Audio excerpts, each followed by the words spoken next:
Fora TV. The world is thinking.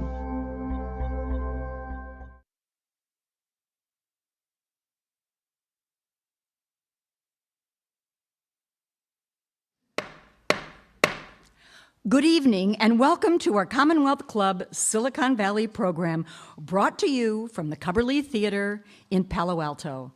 My name is Colleen Wilcox, and it is my pleasure to introduce Christopher Hitchens, contributing editor and columnist for Vanity Fair magazine, media fellow at the Hoover Institute, and author of God is Not Great: How Religion Poisons Everything. As a foreign correspondent and travel writer, Christopher has written from more than 60 countries on all 5 continents. He began his journalistic career in 1973 as a magazine staff writer in London and immigrated to the United States in 1981. For 20 years, he wrote a bi-weekly column called the Minority Report for The Nation. And he also served as Washington editor and columnist for Harper's Magazine. Christopher continues to write regularly in publications like The Atlantic Monthly and Slate, and has authored several books, including Letters to a Young Contrarian and Why Orwell Matters. On his 58th birthday, Christopher became a U.S. citizen on the steps of the Jefferson Memorial, and some of his most memorable Vanity Fair columns include his year-long personal makeover and firsthand experience waterboarding. Ladies and gentlemen, please join me in welcoming Christopher Hitchens.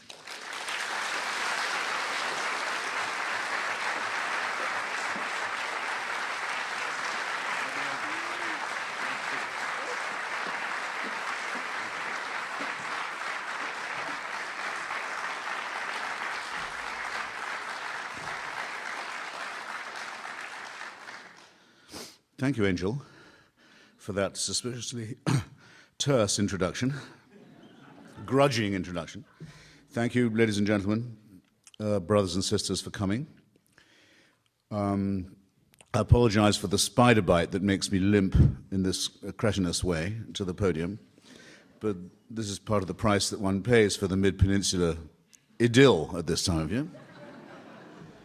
And I'm glad that the subject, of course, I'd like to think that it was the speaker, but I would also hope that it was the subject, had magnetized you here, unless it is that on such a beautiful evening, you don't really have anything. No, that can't possibly be. Even I, spider-bitten as I am, I'm not as lame as that.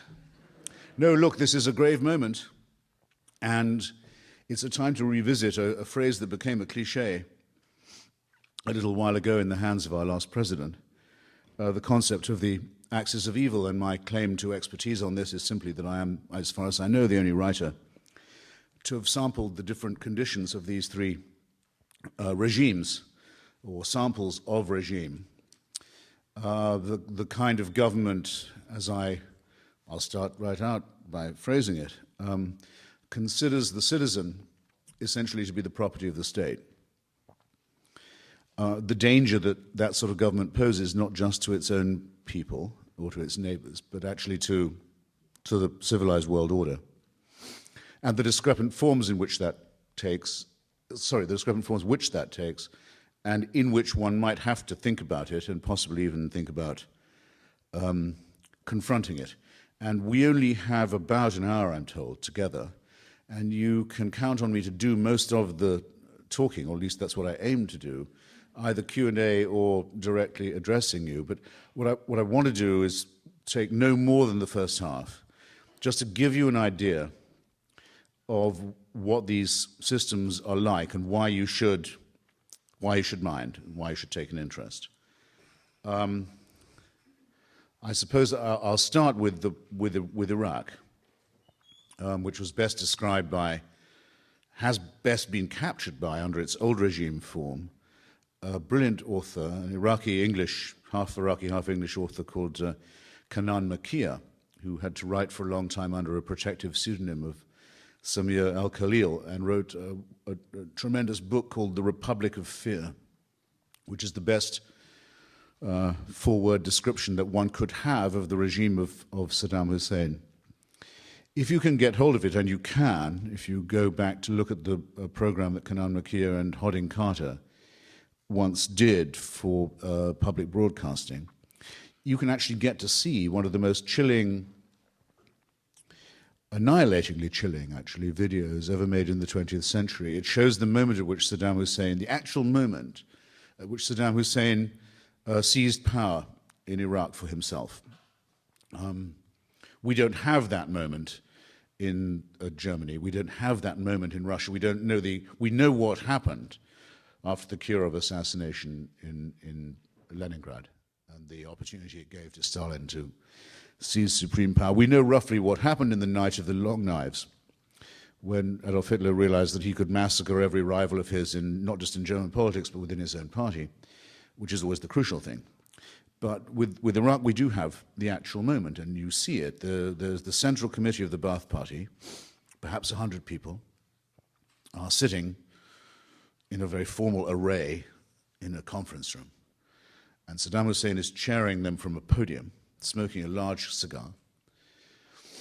And suddenly, without warning to anyone, in is dragged between two guards and in chains a broken man, a man who's obviously physically and mentally been utterly destroyed. His personality has been evacuated.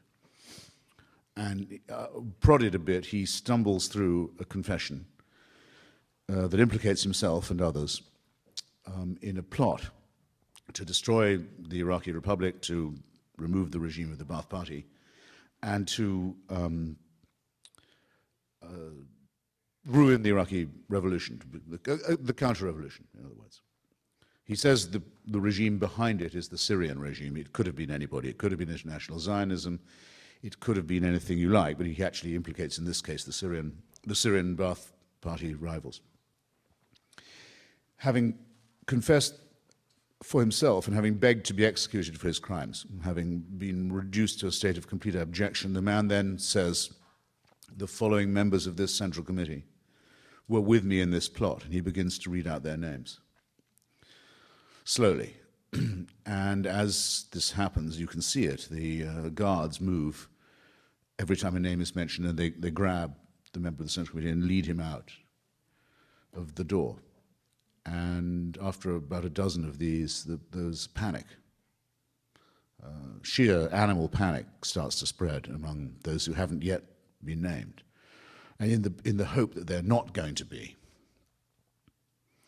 They start screaming and jumping up and saying, "Glory to Saddam Hussein, our leader, all praise to him, the sun, the moon, the stars of Iraq," praying that it won't be them who are called next. Nothing makes any difference. The harvest just goes on randomly. They're taken off the chessboard and taken out until half of them are gone, and the rest are just limp and done for and almost dying with relief that it wasn't them. It's the most extraordinary live show of a real, for keeps, political purge that you'll ever see. And then there's the second half,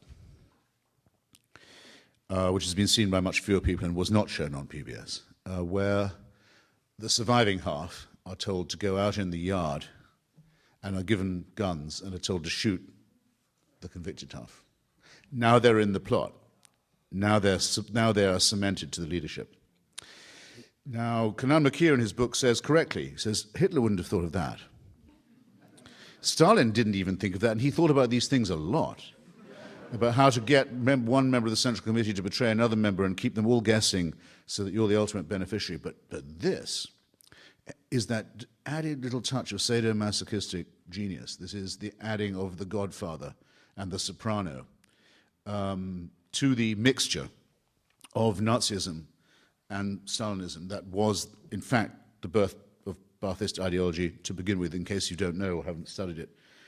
The Iraqi Ba'ath Socialist Party was modeled in large part on admiration for European National Socialist and fascist movements hoped to emulate them, especially in their nationalism against the West. But mutated by Saddam Hussein, it became also one that very, very much admired. He had a great admiration for and grew a special moustache in admiration of the work of Joseph Vissarionovich Dugiashvili, the great Georgian known to us historically as Stalin. So you had in modern Iraq a regime in our own time that was openly and directly modeled upon the two most extreme examples of European totalitarianism. And when I used to go there in those days, it's often very difficult when you come out of a country like this to explain to people quite what it's like when you're there. The atmosphere of terror, the look that comes into people's eyes when you mention the name of the leader, the absolute look of flash of panic. Anything could happen to me now. The person who spills their cup of coffee in the morning on a copy of the party paper that has the leader's picture on it, and everyone in the cafe goes completely quiet. You just desecrated a picture of the leader. The police are on their way now. You've just made the biggest mistake of your life. And it's very likely that your family will go to prison with you. And maybe they'll have to watch you being tortured. And if they do, they'll have to applaud. And if they have to watch you being executed, they'll be later sent a bill for the bullets that were used to be fired into the back of your head and your neck, because no one's exempt. And it's often, I think, very, very, very hard for people who live in civilized countries, democratic countries, to understand what it would be like to live even a day under a regime that was like this. I used to find in arguments about Iraq that I knew right away when someone didn't know what they were talking about. And the dead giveaway would always be when they would say, all right, I agree, Saddam Hussein is a bad guy. I said, that means you don't know anything about him. If that's what you think. You don't know what it would be like to be sitting at home wondering where your daughter was and finding out because the police came round and banging on the door handed you a video while they stood there of her being raped by their colleagues, just to show you who was boss. The word evil, which I began with, I think does need a bit of justification. Many people think that even use the word evil is sort of naive or morally too judgmental, or you know what I'm driving at, too simplistic. And yet it's somehow a word without which we cannot do. Hannah Arendt, in her study of totalitarianism, borrowed from Immanuel Kant the concept of radical evil, of evil that's so evil that in the end it destroys itself. It's so committed to evil, it's so committed to hatred and cruelty, that it becomes suicidal. My definition of it is the surplus value that's generated by totalitarianism. It means you do more violence, more cruelty than you absolutely have to stay in power. You've already made your point. You've done everything you need to do to make people realize that you're in power, but you somehow can't stop. There has to be a special appetite. There must be special prisons for rape.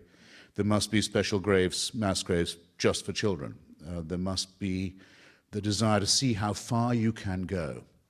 And even if you know this will in the end bring retribution, it's worth it in some sense for its own sake. Maybe that's the only redeeming thing about it. Maybe the irrationality is the one saving grace of it. But at any rate, it's not a word, it seems, that we can abolish from our vocabulary. If you doubt me, just ask any liberal how they're going to vote at the next election, and they'll always say it's for the lesser evil. Somehow the word is necessary, even in a relativistic term. I haven't started with Iraq. I haven't begun to tell you what it's like. The nearest I can come from personal experience would be, I suppose, being present when a mass grave in the Shia districts of the south was being opened, Hilla, near Babylon, just after the intervention in 2003. And I was there. I'd gone with a group of my fellow reporters, and the temperature in Iraq at midday around that time goes well above 100, and you have to be coated in sunscreen at all times, and you're coated in sweat anyway. And it gets in your hair and in your clothes and on your face. You're sort of covered in slime, in effect, protective slime. And that's fine until the wind gets up a bit as the mass grave is being excavated, and you find that you're being covered in a coat of powder, grey powder, which is made of people.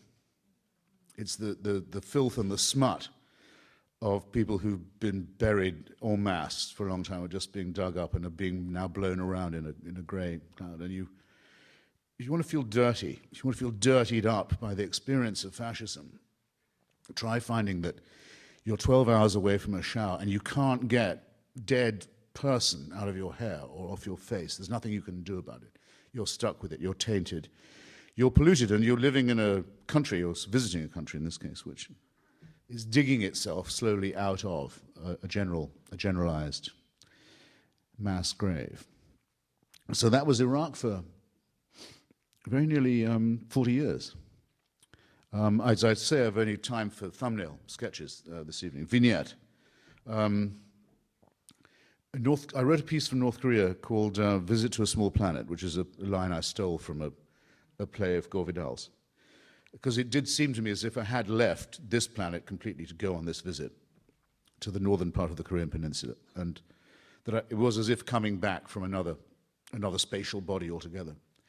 And the article got, I have to say, for myself, a lot of praise, a lot of good reviews, and a lot of notice. And every time I got praised for it, I used to feel slightly congealed, slightly nauseated, because I knew that of all the articles I've ever written as a foreign correspondent, it was probably the greatest failure. I had not got near to describing, for an American audience, what it would be like. By the way, we know where your children go to school.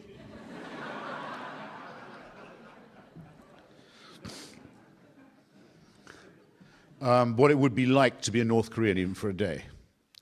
And I'm not sure I can try it even now. I'll give it a shot. My friend Martin Amis wrote a book called The War Against Cliché. Actually, The War on Cliché. Saying that as all of us who write and think and speak try to remind ourselves there's nothing worse than using borrowed phrases. There's nothing, once you've said the heat was stifling, she was rummaging in her handbag, to win 2 Nobel Prizes was no mean achievement. Once you're using someone else's words, and that's part of literary intellectual death. So we try and avoid it. So when I went, I'm reeling back a little here, just to spoodle back. When I went to Czechoslovakia under the old communist regime one day in the 80s, I thought to myself, whatever I do, whatever happens to me in Prague, I'm not going to use the name Kafka. I'm just not going to do it. I won't do it. It's so easy. Everyone else does. I'm not going to.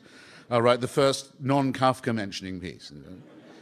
So I went to this meeting of this then unknown dissident, Václav Havel, and various of his Czech friends and Slovak friends in an apartment in Prague.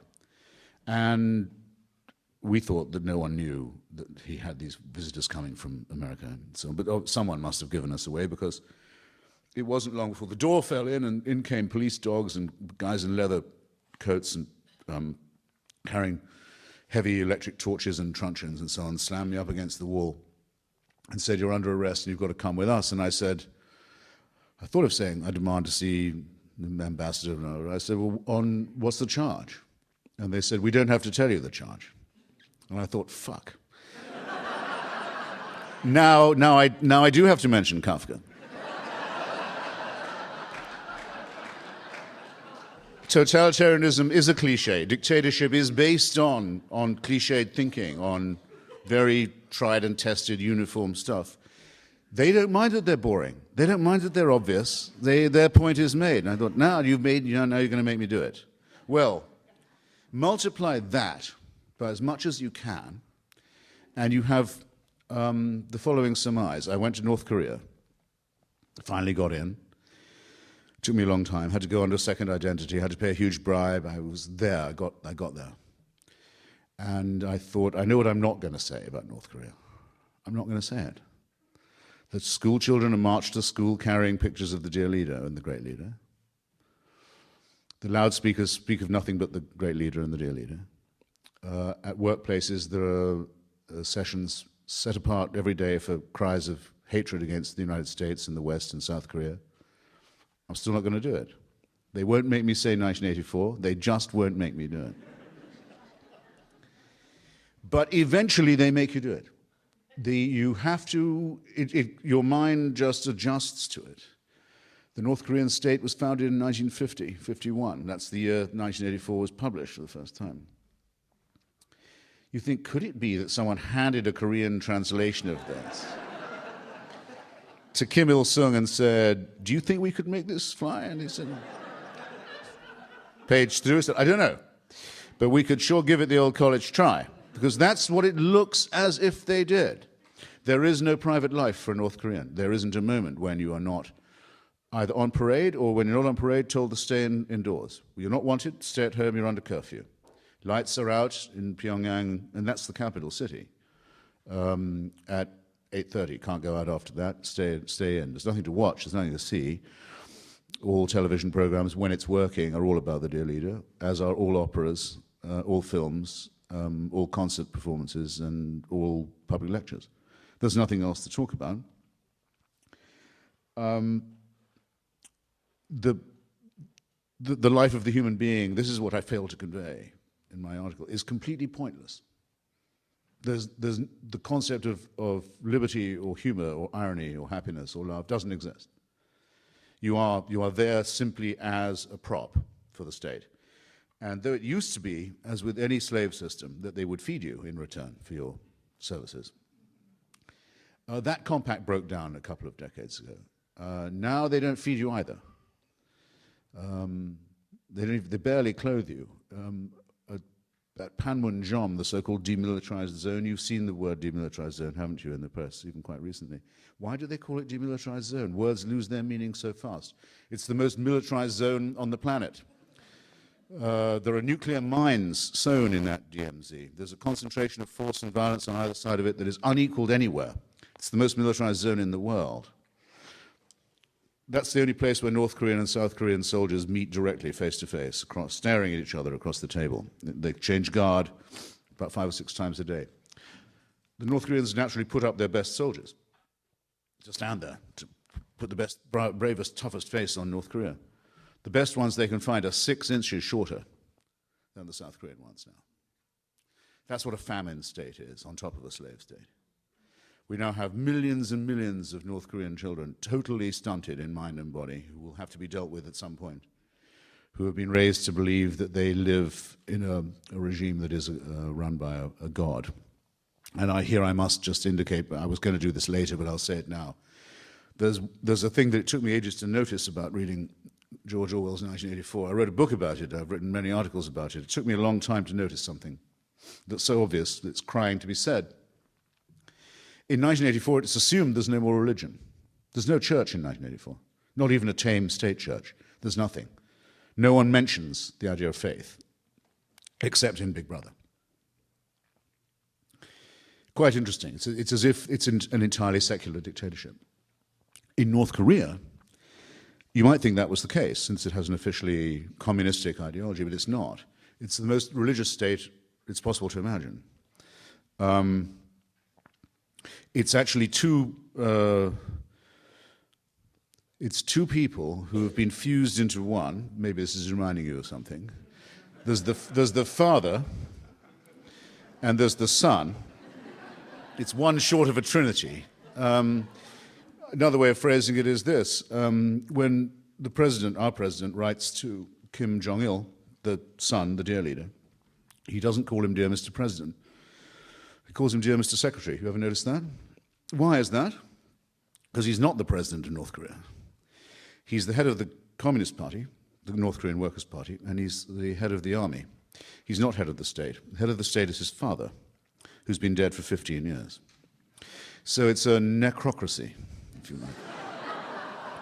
Or a mausolocracy, or a thanatocracy, in which the one has been fused into being with the other, and where both of them are said to have had miraculous births, attended by miraculous phenomena, such as, for example, birds singing in Korean when they were born. So that this is possibly the most theocratic country as I've ever seen, or that there has ever been, where the only duty of the citizen, starving and stunted and enslaved, as he or she may be, is the worship of the leader and of the leader's father. I'm not quite sure how far I've trespassed on my time, and maybe someone would give me a wave. You have another 2 hours. You're so good. Well, I should say a few words about Iran, which is the one I've visited most recently, and which is maybe the one that's nearest the front of our minds. The Iranian people were converted to Islam not very much longer after the conquest of the Arab world by Islam, but they refused to adopt the Arabic language, and it's a great point of pride to them that Persian culture and the Persian language and Persian literature survived the conversion to Islam, and the conversion to Islam also was, for most of them, not the Sunni majority form, but the Shia one. So there's a great discrepancy between Iranian society and many other of what we think of as Arab Muslim states and systems. And there are many, many, many discrepant views within the Shia theology about what's the proper role of religion in society or in the state. Should it rule now? Should it claim to govern people in the here and now? Or should it wait until the Messiah, the 12th Imam, comes back, and would it only be then appropriate for religious rule to bring about a world of universal justice and vindication? This is a very live argument in Iran and among Iranians, and has been for a very long time. But since the advent of the Ayatollah Khomeini, sometimes called the Iranian Revolution of 1979, I would say myself the Iranian counter-revolution, since the entire people of Iran and every layer of Iranian society took to the streets to overthrow the Shah, only to find that their revolution had been taken from them and hijacked by a clerical caste, who then used violence against all those who had helped them to overthrow the Shah and impose a dictatorship of their own. I believe that's better described as a counter-revolution than a revolution. There was a revolution anyway.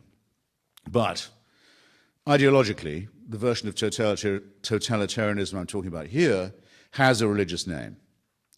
Unlike Iraqi Baathism or Kim Il-sungism, it has a directly mainstream religious name. It's called the Velayat-i Faqih, the guardianship of the jurist or the cleric. Originally invented to say that orphans, children, mad people, lost people were to be looked after as wards of the state. Khomeini decided that this velayat should be extended to everybody. Everyone in Iran is now considered to be a child, with a paternal authority vested in the Guardian Council and the Supreme Leader. And they're supposed to be grateful that they can never, for a moment, not be afforded this wonderful protection. The father who will never go away. The father who will never quit caring for them. It's ironic, I think, that this should be the case in Iran, and I think that those who proposed the idea and kept it going for the last 2 decades failed to notice something exactly to do with paternity.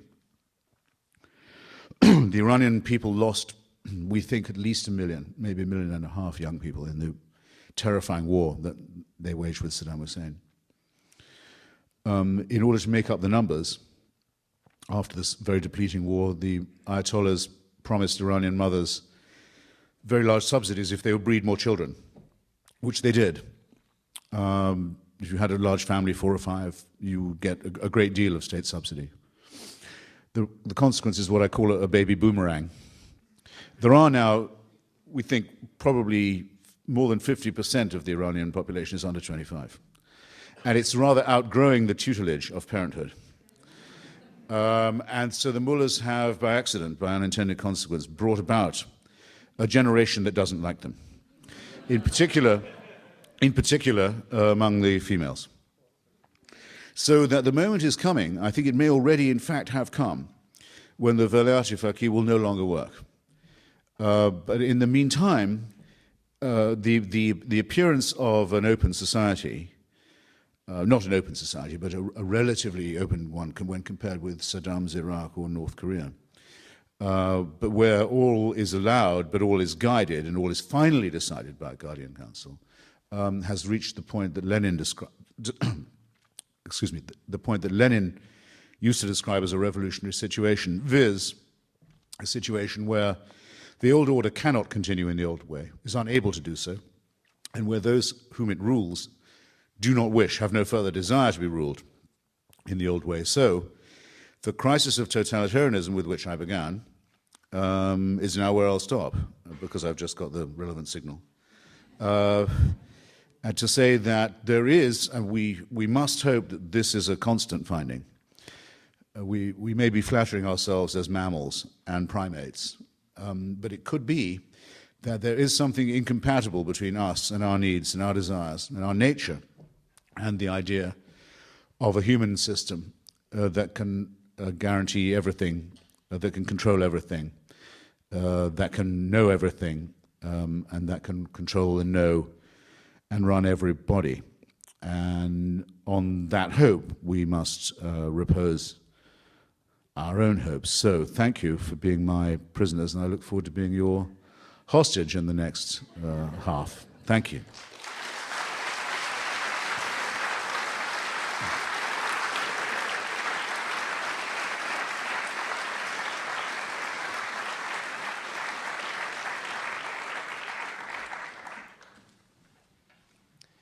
Well, thank you very much, Christopher Hitchens.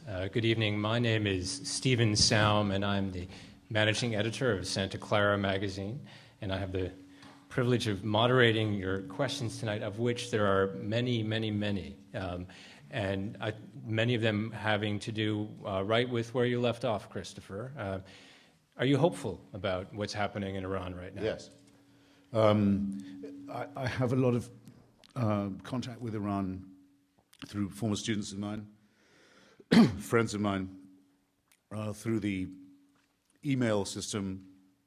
There was a wonderful photograph this week of the Iranian Revolutionary Guards going house to house in Tehran and piling up satellite dishes which they'd smashed in the back of their trucks. Lots of luck to them. It's too late. In Iraq, under Saddam Hussein, it was death to possess a satellite dish, and people didn't. It was too risky. For a while, it was death to possess a typewriter because it meant you could type out something twice and pass it on. It worked, in fact. Iran is too big. Tehran is too big. It's swollen with immigrants who are fleeing the countryside. Large illegal population, huge subversive student population. I'm delighted to see they keep on trying to smash the satellite dishes. It won't work. I hardly know any Iranian who doesn't have, because of the exile, the diaspora, at least one relative overseas. Most people know how to make an international phone call, even when they try and block the cell phones. The stupider the regime, the more intelligent the people get, and the more humorous. We're going to live to see great things in Iran. And in the meantime, for me, the most wonderful thing is this. They've raised a generation of people who've completely seen through religion.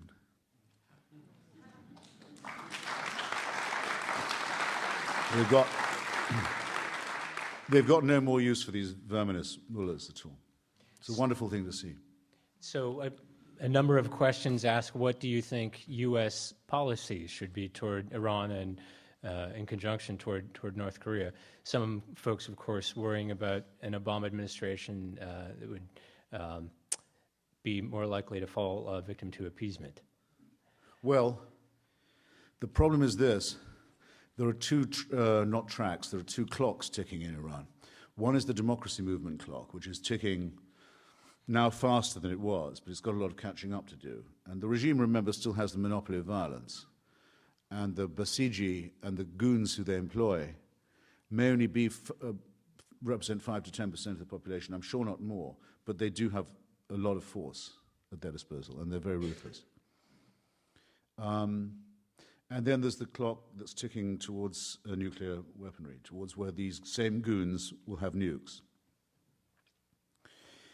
Unless everyone here is very, very much unlike me or very much younger, they'll have had the fear in their life that one day a madman or a mad regime will get hold of a nuclear weapon. Well, you're about to find out what that feels like. And now that's where we can say that's not their internal affair. Iran has sworn repeatedly before every international body, the European Union, the UN, the International Atomic Energy Authority, it doesn't seek nuclear weapons, but it's lied. It's been caught lying. It's developing them very fast. It's going to use them for nuclear blackmail, not against Israel, in my opinion, but against neighboring Gulf Sunni states like Bahrain, which it will claim as its Kuwait. And then it will say, we walk into your country, what are you going to do? What's the West going to do? What's the UN going to do now they know we've got nukes? I was in, sorry if I bang on about this, but I think it's very important. I was in Beirut the other day. I got into a punch-up with the Hezbollah, the Iranian client in the region. The Hezbollah, their election rallies, they lost very badly in Lebanon, by the way, I was pleased to see, as I think they did in Iran, by the way, if the truth were known. But you couldn't help noticing at the election rally that the Hezbollah symbol now is a nuclear mushroom cloud. That's the party symbol with some Islamic words written underneath that I hardly need to translate to you. Now remember, the Iranian regime still says it doesn't seek nuclear weapons. That's still its official public position, but they forgot to tell Hezbollah that was the line. And indeed, when Mahmoud Ahmadinejad the other day presided over the launching of some missiles that they were testing, he said, by the way, this also vindicates our nuclear program, again forgetting in public. As president, you're not supposed to admit that. They've solemnly sworn they don't. So among the crimes that would be committed if they were allowed to get nuclear weapons is no international law of any kind or any resolution of any international body would be worth a dime if they could tear it up that easily and just laugh at us. So the question is one for, not for me, but for everyone, or for the president, but for everyone in this room. Which do you think is worse? That the mullahs get a bomb after the way they've behaved to their own people and to their neighboring countries, and the way they intend to go on doing so, or that they be told that they can't have a bomb, and that we'd accept the logical and probable consequences in either case. You don't have to answer now, but you do have to ask yourself. There's a question here that asks if you were to wear a button defining your politics, what would it be? And I should note, you are in fact wearing something on your lapel this evening. Our radio listeners can't see that, so maybe This is the flag of the largest people in the world who don't have a state of their own, the Kurds. There are 40 million Kurds, we think, in Iran, Iraq, Turkey, Syria, some in Lebanon also. It's the largest national ethnic group that doesn't have a state. The Kuwaiti royal family has its own vote at the United Nations. The Kurds, with 40 million, don't have any representation at all. So I wear it in solidarity with them and in solidarity with the autonomy that they've managed to build in liberated northern Iraq. Now, you've written that the next Middle East war involving Israel, Syria, Iran, and Hezbollah will take place on Lebanese soil. You mentioned that yes. Just in Beirut. So you see any way in avoiding this, or? Well, the dress rehearsal of it has already taken place there, via Hamas and via Hezbollah. The encouraging thing in Lebanon, at any rate, is that there's a majority, and it was proved again the other day, that believes in civil society, separation of religion from state, good relations with Europe and America, free press, unveiled women, and no private militias within the state, only one national army.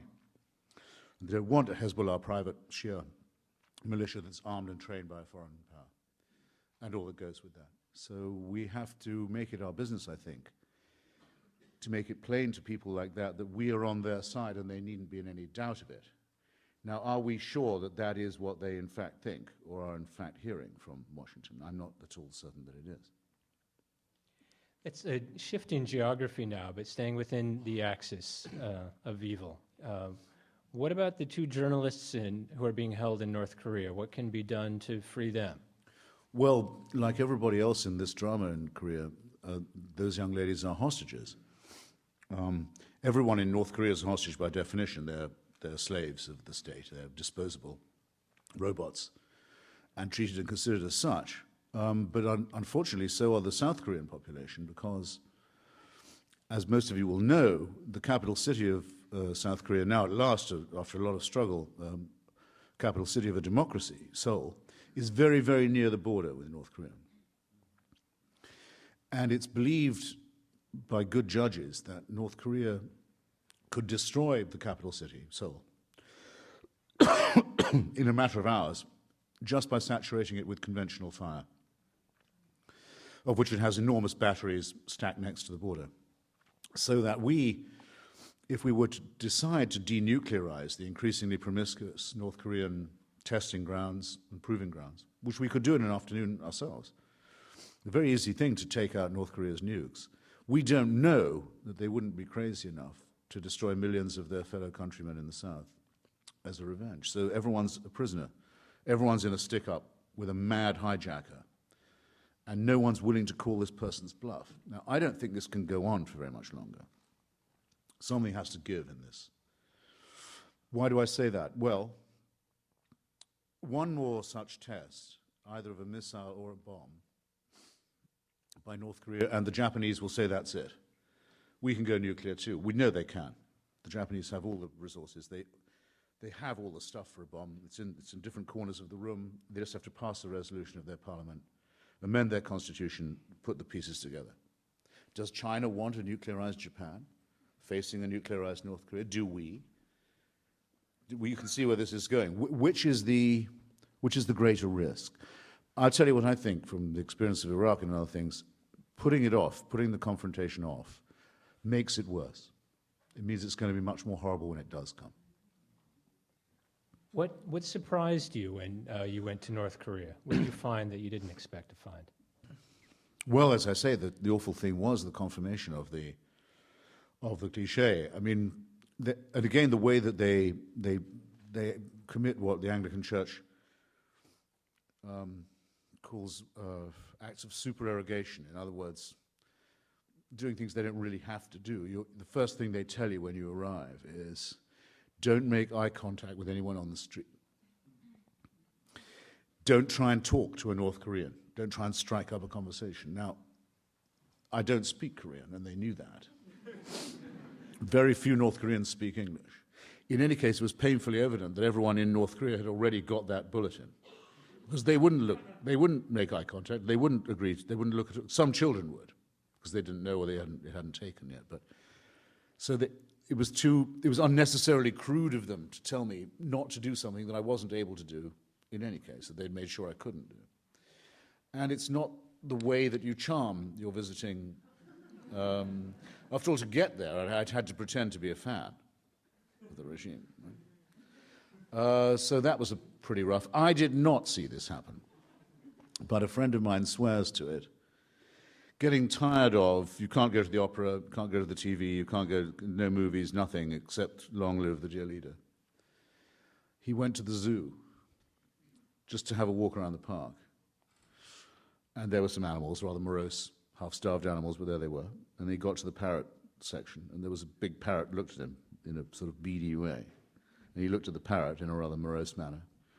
And after a short interval, the parrot opened its beak and said, "Long live the dear leader, Kim Il-sung." The only comment it felt able to make. I don't know, but I'll tell you what. I didn't see it, I can't swear to it, but I don't disbelieve it. Here's someone who would like to know, would North Korea be more productive if they fed their people? Well, that's a good question, because it's a dilemma from which we rescue them. It's what I mean by hostage blackmail. The North Koreans do their tests when they're in famine. They say, if you want us to stop testing, we insist that you supply us with 5 million tons of grain. Now, we can always say, we won't do that. You treat your people like this, you starve them to build nukes, you feed them. Use your own bloody grain. Fine, so then it's on our conscience that their people starve to death.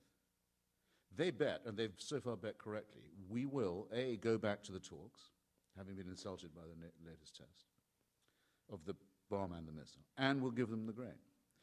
And we stencil on the grain the stars and stripes, and it says in Korean, a gift from the people of the United States. So they can't give it out any other way. And they do. And they say, you see, so powerful and beloved is the dear leader that the United States pays him a regular tribute. just out of respect and fear of His Majesty and His wonder. And there's no reason to doubt, or there hasn't until recently been much reason to doubt, that people believe that's true. We're now getting a few more defectors from North Korea. It's not as hermetic as it used to be. But what they were telling us until recently is, yes, everyone does actually believe the state propaganda. What about... So the question was, what if they were to feed their people, would they do better? It doesn't arise. We do that for them.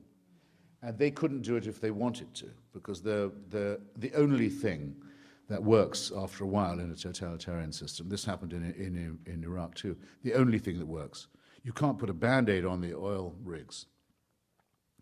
You can't do a thing about the pumps. You can't do a thing about the generators. But the secret police and the army go on working till the end.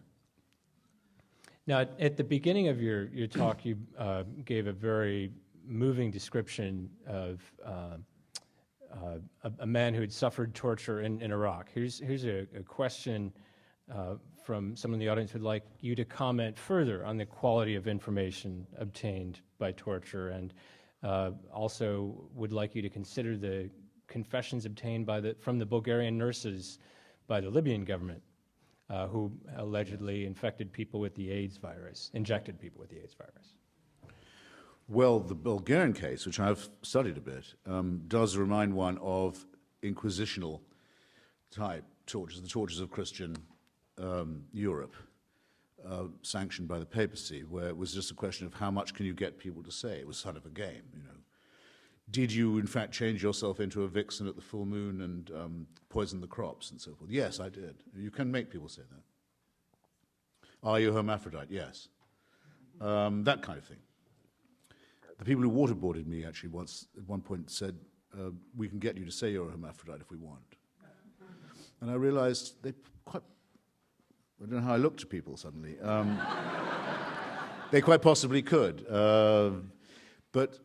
But that, of course, is too lenient, is too easy an objection to torture. I mean, there is a big objection to torture, and otherwise there would be no moral problem about it, which is it can get real information. Of course it can. Not for long, I think. I think the well becomes tainted, and I think diminishing returns would be hit quite quickly.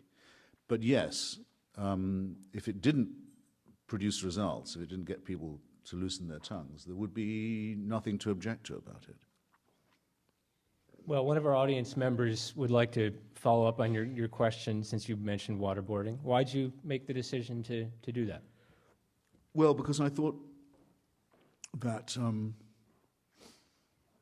there'd been enough argument on every side of the case about should torture be used, are there exceptions, is it torture anyway, within the real meaning of the act, does it violate the Geneva Convention, and so forth, that was becoming boring. It was becoming a routine argument. And so the only way I could think of breaking into the argument and trying to reopen it was to subject myself to it and say, well, or have myself subjected to it, rather, and see what that taught me, which was actually quite a lot. So what did your colleagues and family say when you told them that you were going to do that? Well, they were slightly, I mean, I have to give you the most truthful answer, as I said to my interrogators. I owe you the best answer I can give you. I'm slightly surprised to get my letter of the night before saying, just in case, here's what I want done. Because I'd had to sign a paper that pointed out to me that you could very easily die from this. Not from drowning, though, by the way, don't believe what they say to you, that it's a regular thing in the New York Times, waterboarding simulates drowning. It doesn't simulate drowning, it is drowning, except in slow motion. It's the real thing. But because of that, you can get a stroke or a seizure or heart attack. And I'm 60 now.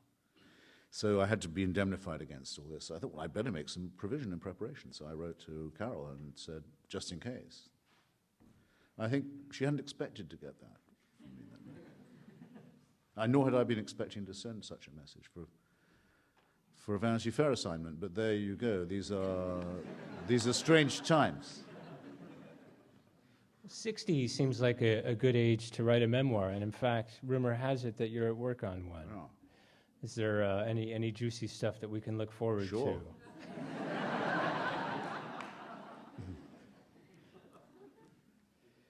Well, you spend a lot of time traveling to exotic places.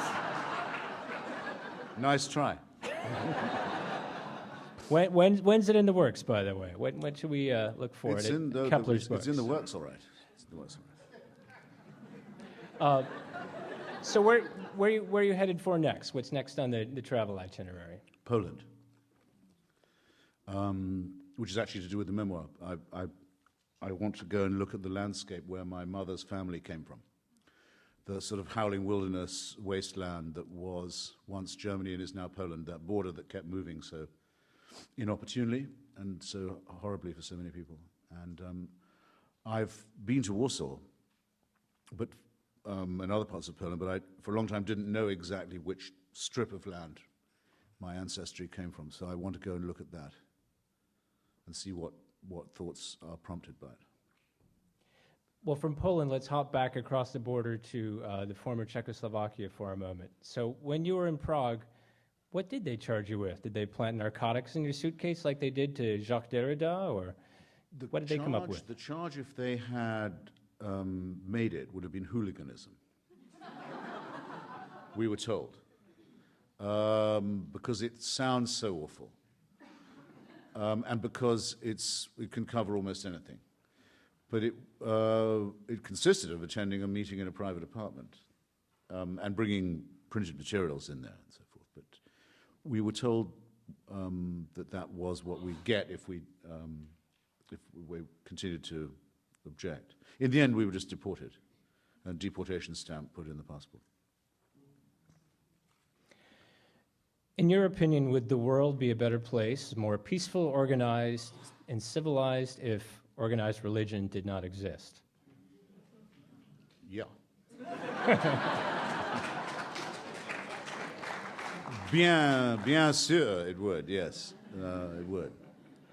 And one audience member wants to know, which religion or belief system do you find the least repulsive? Well, no, it's a good question, because I do say, and I don't just do it to have a provocative subtitle, that religion poisons everything, and people say often when I go and speak or debate on religious sites and campuses and holy territories and so forth. You mean everything? I mean chess, Italian cuisine and so on. And I say, actually, yes, because it insults us in our deepest integrity by saying that we wouldn't know where right and wrong came from if it wasn't for divine permission. And we wouldn't have a meaning to life if it wasn't by supernatural determination. In other words, that we would be like the inhabitants of someone like North Korea or Iran, children of an intolerant and greedy and narrow-minded deity. So yes, that would spoil everything. But by the way, chess is banned in Iran, where they can ban it. Because the whole point about totalitarianism is it abolishes the private life and any private recreation. So yes, I do mean it seriously. But now, for example, my daughter goes to a Quaker school. Do I really say that the Quakers are the same? Well, they make the same mistake, which is that they think that faith is a word that deserves approbation. If I could change one thing about the discourse in this country, just one, it would be we would stop nodding approvingly when people say, I'm a person of faith. Yes.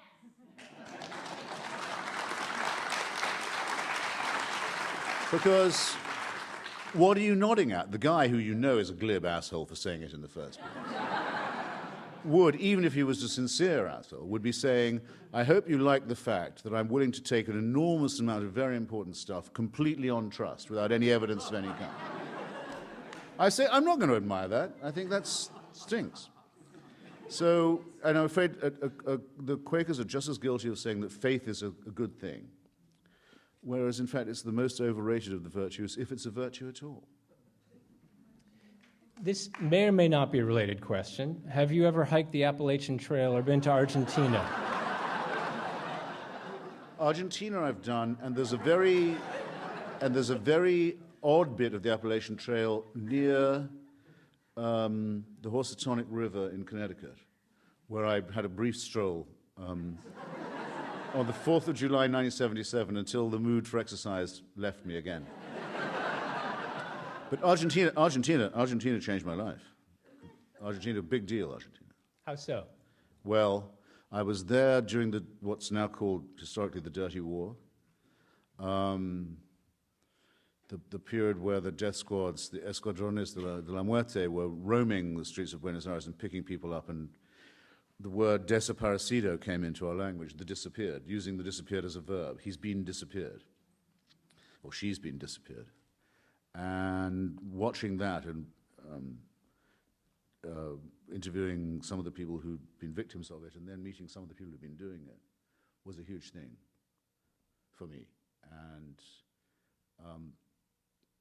well, when you say, why did it change my life? Well, the article I wrote about it for the New Statesman, my old socialist journal in London, made Victor Navarsky of The Nation write to me and say, did I want to have a job at The Nation in New York? And I said, yes. So it changed my life in that way, and then the other way it changed my life was when Mrs. Thatcher sent a fleet to bombard and overthrow these scumbags. I was on her side, which I never expected to be. But where would history be without ironies, and why would it be worth studying? Well, speaking of history, you've written a pretty compelling article recently calling for the return of the Elgin marbles. Elgin. Elgin marbles. They're not Tanqueray. They're not even Gordon's. Now you'll remember. We'll get some other questions about drink later. So do you think it'll happen in your lifetime? Yes. I'm sure it will. Now, the other day, not of course because, but just The Guardian newspaper in London, very well read paper, one of the last not to have gone tabloid, had a poll. It very much surprised me. It was almost Saddam Hussein-like.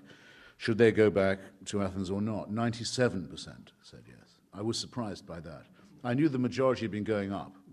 For most people, the argument's completely over, for the obvious reason that if, say, the panel of the Mona Lisa had been sawn in half during the Napoleonic Wars, which it could easily have been, many artworks were, and one bit of it was in St. Petersburg, say, and one in Lisbon, there'd be a very big demand, I think, now, to see what they'd look like if they were put together. Well, this applies immeasurably more intensely to the sculpture of Phidias, which is an architectural narrative and a poetic one rendered in marble with figures interacting with each other and telling a story. It makes no sense at all that this should be amputated or partitioned and the other half imprisoned in a colonial museum in Bloomsbury. We have a number of questions, curiously enough, about your favorite things. One wants to know things you can't live without when traveling. And one well-informed audience member, of course, wants to know what your favorite whiskey is. Well, I don't see what the difference between the two questions.